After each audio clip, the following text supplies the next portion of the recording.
আসসালামু আলাইকুম। চাইকে ওয়ালাইকুম আমি সালাম। বাংলাদেশ থেকে বলছিলাম। আমার আচ্ছা। প্রশ্নটি হলো, কোনো মানুষ যদি তার দুনিয়াবি জ্ঞানার্জনের জন্য নিজ জন্মস্থান হতে দূরবর্তী কোনো শহরে আপনার 3 থেকে 4 বছর বা 2-3 বছর অবস্থান করে, সেক্ষেত্রে কসরের বিধান কি হবে? কসরের মাসাইল বা কসরের মাসআলার একটি হচ্ছে কত দূরে থাকলে আর কত সময় ধরে থাকলে, দ্বিতীয় মাসলা। এই দুটো মাসআলায় ইখতিলাফ রয়েছে। যে মাসালটা আপনি জিজ্ঞাসা করেছেন যে একজন মানুষ কতদিন পর্যন্ত মুসাফির বলে শরীয়তের দৃষ্টিতে বিবেচিত হবে যে তার জন্য কসর করা চলবে, এ মাসআলায় ইখতিলাফ রয়েছে। বেশ কিছু মত রয়েছে, তার মধ্যে সবচেয়ে বেশি প্রসিদ্ধ এবং শক্তিশালী এবং তাতে রয়েছে অধিক সতর্কতা, এহতিয়াত, অধিক সতর্কতা রয়েছে এবং আপনার আমার সালাতের নিরাপত্তা রয়েছে। সেটা হচ্ছে কোন একটি জায়গায় আপনি গেলেন সফরে, যেই সফরটাকে সফর বলা হয়, সফরে যাওয়ার পরে যাওয়ার সময় আপনি আগে থেকে যদি 4 দিনের বেশি সেখানে অবস্থান করব নিয়ত করেন যে আমি অমুক জায়গায় গিয়ে একই জায়গায় 5 দিন অবস্থান করব বা তার বেশি, তাহলে আপনি প্রথম দিন থেকেই মকিম, প্রথম দিন থেকেই মকিম। সুতরাং প্রথম দিন থেকেই সেখানে পুরো সালাত পড়বেন। রাস্তায় যে থাকবেন আপনি, ধরেন এই দাম্মাম থেকে কেউ মক্কা যাচ্ছে, সফরের দূরত্ব, বা এখান থেকে রিয়াদ যাচ্ছে, সফরের দূরত্ব, আর এখান থেকে মক্কা গিয়ে সে 3 দিন বা 4 দিন থাকবে, তাহলে কসর করতে থাকবে।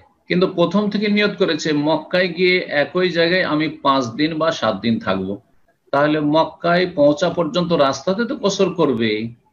কিন্তু যখনই মক্কায় পৌঁছে যাবে, যেহেতু আগে থেকে নিয়ত আছে যে কমপক্ষে আমি 5 দিন থাকবো, সুতরাং প্রথম দিন থেকেই পুরো সালাত পড়বে, প্রথম দিন থেকেই পুরো সালাত পড়বে, আর কসর চলবে না। কেউ বলেছেন 15 দিন, কিন্তু 15 দিনের হাদিস দুর্বল। কেউ বলেছেন 19 দিন, কিন্তু সেটি রাসূলুল্লাহ সাল্লাল্লাহু আলাইহি ওয়াসাল্লাম উদ্দেশ্য করে যাননি, বরং কাজে কর্মে 19 দিন হয়েছে। আবার একটি মত হচ্ছে যে যদি কেউ অস্থায়ী বসবাস করে, যে যে কোনো সময় আমি এখান থেকে চলে যেতে পারি, মানে যে কোনো সময় পাঠিয়ে দিতে পারে, বা কিছু যেমন প্রবাসীরা আছে যে কোনো সময় এক্সিট লেগে যেতে পারে, এইরকম যদি হয় আর 4 বছর 5 বছরও থাকে, কোন স্টুডেন্ট কোনো দেশে লেখাপড়া করার জন্য যাচ্ছে আর তার 4 বছর 5 বছরও থাকে, যেমন আপনি জিজ্ঞেস করছেন, তাহলে কসর করতে থাকবে না কসর করবে না? শুধুমাত্র শেখ ইবনে উসাইমিন রাহমাতুল্লাহ আলাইহি বলছেন যে এইরকম ব্যক্তিও কসর করতে থাকবে যার স্থায়ী সেখানে বাড়ি নেই, অস্থায়ী ভাবে গিয়েছে, প্রবাসী, অস্থায়ী ভাবে সে শিক্ষার্থী, লেখাপড়া করার জন্য বাংলাদেশ থেকে মালয়েশিয়া গেছে 2 বছর 4 বছরের জন্য, সে কসর করতে থাকবে। আর বাকি কোন আলেম এই ফতোয়া দেননি, সুতরাং এই ফতোয়াটি ঠিক নয়।